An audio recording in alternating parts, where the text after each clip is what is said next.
आप देख रहे हैं लाइव इंडिया हर पल। नमस्कार, आप देख रहे हैं लाइव इंडिया हर पल। मैं हूं आपके साथ रेखा मिश्रा। झारखंड विधानसभा में नेता प्रतिपक्ष बाबूलाल मरांडी ने एयर एम्बुलेंस सेवा को लेकर सरकार पर गंभीर सवाल उठाए हैं। उन्होंने कहा कि साल 2023 में सरकार द्वारा एयर एम्बुलेंस सेवा को सब्सिडी पर चलाने की घोषणा की गई थी, लेकिन इसका लाभ वास्तव में आम जनता तक नहीं पहुंच सका।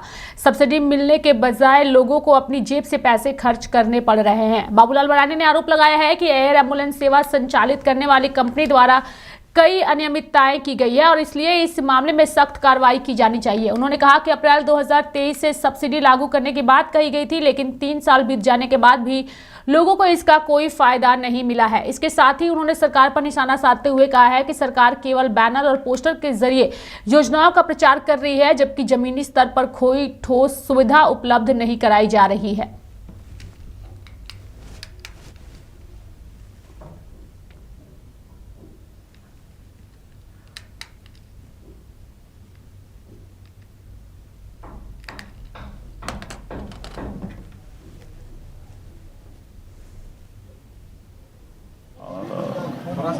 लड़ भी रहे थे और लड़ा भी लोग रहे थे सरकार के। तो मैं कह सकता हूं कि काफ़ी संख्या में वार्ड पार्षद भी जीतेंगे और अध्यक्ष भी जीतेंगे और मेयर भी जीतेंगे। बाकी तो परिणाम आने दीजिए, लेकिन आज मैं कहूँगा कि विशेष रूप से आप सब लोगों के संज्ञान में आया भी होगा बात, इलीगल किस प्रकार से खदानें चलाई जाती हैं और उससे लगातार दुर्घटनाएं होती हैं। हम लोग धनबाद का सुनते थे, लेकिन कल आप सब लोगों ने सुना होगा नाला विधानसभा, जहाँ से राज्य के जो विधानसभा के अध्यक्ष आते हैं, उस क्षेत्र में ACL का छोटा सा एरिया है, बंद खदानें थे, लेकिन इलीगल खदानें चल रही थी और कल दुर्घटनाग्रस्त हुआ। संख्या अलग अलग लोग बताए, कोई 3 भी बोल रहा है, कोई 4 भी बोल रहा है, कोई 9 भी बोल रहा है।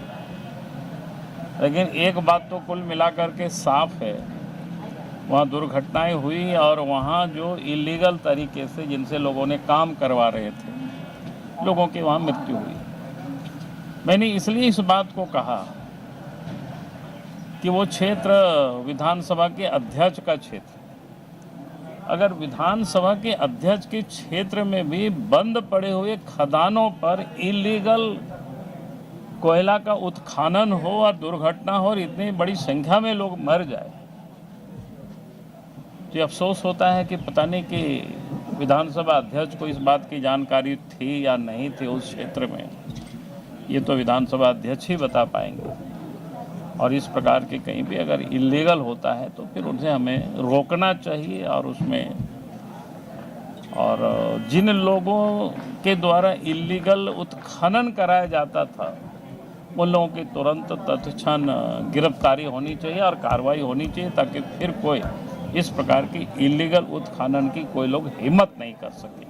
बहुत बहुत धन्यवाद। सर एक सवाल सर स्वाभाविक है कि इस प्रकार की घटना में तो होता ही है, लेकिन मैंने कई एक सवाल उठाया, आज तो अखबार में भी छपा, कल मैंने यही बोला था, सरकार को बतानी चाहिए, लेकिन सरकार ने बताया नहीं उस बात को कि भाई अगर 2023 से चल रहा था तो कितने लोग लाभान्वित हुए, कितने लोगों को सब्सिडी मिला, तो ये सारी चीज़ें, और उस एम्बुलेंस से यहाँ से कितने मरीज लोगों की दिल्ली या भिन्न भिन्न जगहों पर ट्रांसपोर्टिंग की गई है, उसकी भी जानकारी सरकार को बतानी चाहिए थी। लेकिन मुझे अफसोस हुआ, कांग्रेस के कुछ नेताओं ने हमारे बयान का ही और लोगों ने खंडन किया। होता ये, हमको ये लोग बताते, शायद हमें जानकारी नहीं हो, हम तो इधर उधर से जानकारी प्राप्त करते, वो तो सरकार में है, उनको तो डिटेल बतानी चाहिए थी कि भाई 2023 से जो चल रहा है, इतनी लोग लाभान्वित हुए, इतनी लोगों को सब्सिडी मिला, इतनी लोगों की ढुलाई, ये नहीं बोला इन लोगों ने। ये लोग क्या किया कि भाई हमारी बातों को देखा तो उस पर कहा कि राजनीति कर रहे हैं। भाई हम क्या राजनीति करेंगे, तो हम जनता के लिए तो आवाज़ उठाएंगे ना।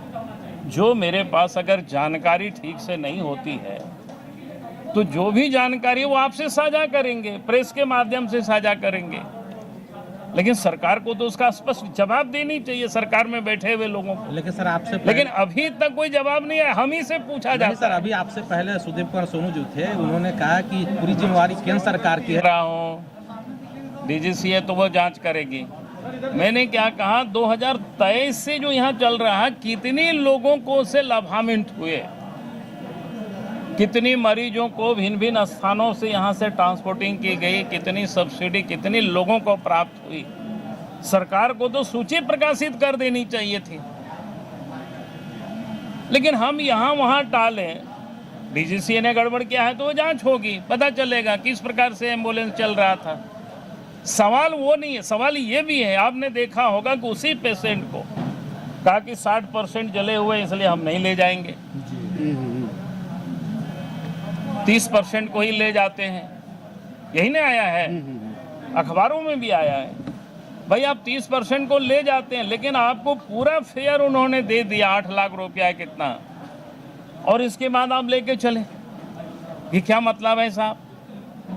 तो इसीलिए आप जनता को बरगला रहे हैं, जनता को सामने आप झूठ परोस रहे हैं, और सवाल करने के बाद वो लोग कहते हैं कि आप राजनीति करते हैं, कभी केंद्र के ऊपर धक्के मार देते हैं। भाई आप काहे को यहाँ बैठे हुए हैं? अगर केंद्र के ऊपर ही सब कुछ मार देते हैं तो ऐसा नहीं चलता है भाई। सर नगर निकाय के चुनाव आज है सर, बोल दिए भाई शुरू के दिन ही सारे राज्य की प्रमुख मुद्दा को, जिन मुद्दों को लेकर के झारखंड मुक्ति मोर्चा झारखंड की राजनीति किया है, हमने उन मुद्दों को छुआ, उसका एक भी जवाब नहीं आया है मुख्यमंत्री की ओर से। अब प्रदर्शन करेंगे, हम लोग प्रदर्शन करेंगे सर। अरे कोई नहीं आ रहा है, तख्ती पर आना ही कोई विरोध व्यवस्था है पूरा तरह से फेल है, चाहे वो हाथी का हो या मनुष्य का हो या लगातार घटना दुर्घटना।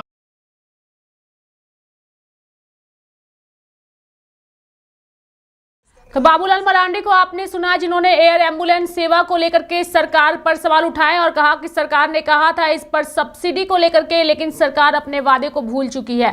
इसी खबर पर ज्यादा जानकारी के लिए हमारी सहयोगी पूजा भी हमारे साथ जुड़ चुकी हैं, सीधे उनका रुख करेंगे। पूजा, बाबूलाल मरांडी ने एयर एम्बुलेंस सेवा को लेकर सरकार पर सवाल उठाए हैं, और बड़ा सवाल उन्होंने उठाया है कि सरकार ने 2023 में ही जो है एयर एम्बुलेंस सेवा को सब्सिडी पर चलाने की घोषणा की थी, लेकिन इसका लाभ अभी तक आम लोगों को नहीं मिला है। पूजा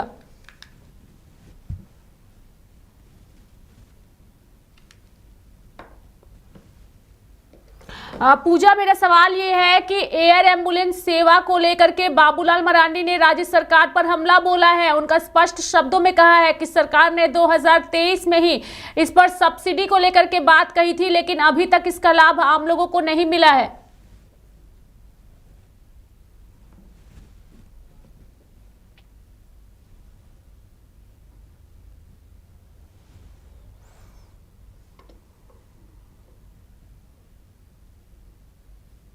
देखिए, ज़रूर बाबूलाल मरांडी लगातार एयर एम्बुलेंस को लेकर के सवाल खड़ा करते हुए नज़र आ रहे हैं, क्योंकि देखिए जो मरीज़ पिछले दिनों 30% जल चुका था, उससे उसका परिवार किसी तरीके से लेकर के दिल्ली जा रहा था, और ये पूरा क्रैश जो है वो यहाँ पर चतरा में हुआ था, और चतरा में लगभग 7 लोगों की मौत जो है वो एयर एम्बुलेंस से गिरने के बाद हुई थी। और देखिए, अगर बात करेंगे एयर एम्बुलेंस की, तो सब्सिडी रेट पर लगभग 3.5-4 लाख रुपया जो है वो हर एक व्यक्ति को देना होगा अगर वो एयर एम्बुलेंस का उपयोग करते हैं, चाहे वो खास हो या फिर आम हो, दोनों के लिए ही नियम जो है वो एक ही जैसे हैं। लेकिन अब यहाँ पर लगातार ये बातें भी निकल करके आई कि जो चतरा में जो पूरा विमान क्रैश हुआ था, जो एयर एम्बुलेंस क्रैश हुआ था, उसके लिए जो मरीज़ के परिवारजन हैं, उन्होंने लगभग 8 से 8.5 लाख रुपए जो है वो वहाँ पर दिए थे, और उसके बाद वो अपने मरीज़ को लेकर के रांची से दिल्ली की ओर जा रहे थे। देखिए, 30% अगर किसी की भी शरीर जो है वो जल जाती है तो उससे बचा पाना देखिए काफ़ी मुश्किल होता है रेखा, लेकिन परिवारजन जो है वो लेकर के जा रहे थे उस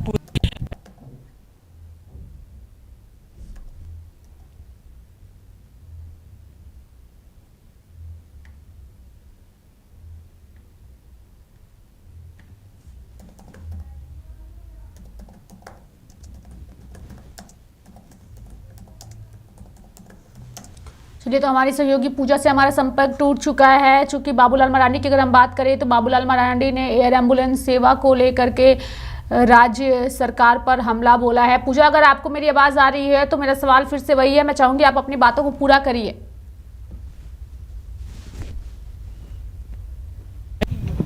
आ गया।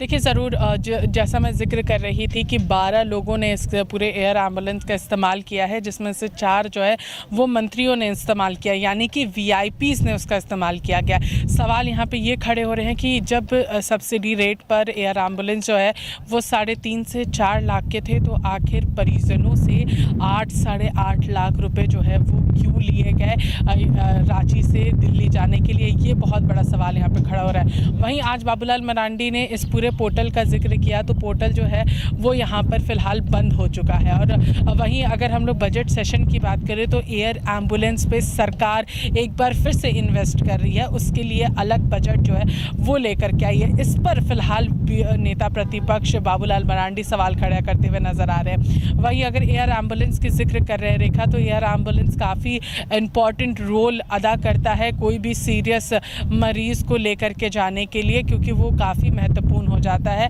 उन्हें लेकर के दूसरे जो स्टेट है वहाँ लेकर के जाएं मरीज़ों के इलाज के लिए। तो इसको लेकर के काफ़ी सारे सवाल जो है वो यहाँ पर खड़े नज़र आ रहे हैं। और साथ ही अगर हम लोग यहाँ पर बात करेंगे तो एयर एम्बुलेंस को लेकर के सत्ता पक्ष की अगर हम लोग बात करें तो सत्ता पक्ष के विधायक लगातार इसको लेकर के बातें करते हुए नज़र आ रहे हैं कि अगर कोई भी गड़बड़ी हुई है, आखिर एयर एम्बुलेंस टेक ऑफ करने से पहले पूरे विमान की जांच होती है, लेकिन एयर एम्बुलेंस के नाम पर जिस भी कंपनी से चॉपर लिया गया था, आखिर उसकी सही तरीके से जाँच क्यों नहीं हुई है? इसका भी सवाल जो है वो लगातार विपक्ष खड़ा कर रहा है। और सत्ता पक्ष इसको लेकर के साफ कह रहे हैं कि इस पर हम जांच कराएंगे कि आखिर इतनी बड़ी दुर्घटना जो है वो कैसे घटी। सोचिए, पूरा परिवार एक व्यक्ति को बचाने के लिए उसे दिल्ली लेकर के जा रहा था और 7 लोग जो हैं वो यहाँ पर मारे गए। तो इससे आप अंदाज़ा लगा सकते हैं कि एयर एम्बुलेंस को लेकर के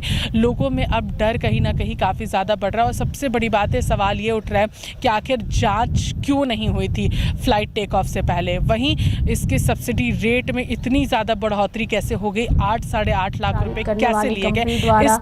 कई अनियमितताएं की गई है या आरोप लगाया है बाबूलाल मरांडी ने, और उनका स्पष्ट तौर पर कहना है कि जिस तरीके से गड़बड़ियां हो रही है, सरकार ने जो वादे किए थे वो वादे अब पूरे नहीं हो रहे हैं, जिससे आम लोगों की परेशानी बढ़ चुकी है। मेरे साथ फिलहाल अभी के लिए इस खबर में इतना ही। आप देखते रहिए लाइव इंडिया हर पल। नमस्कार।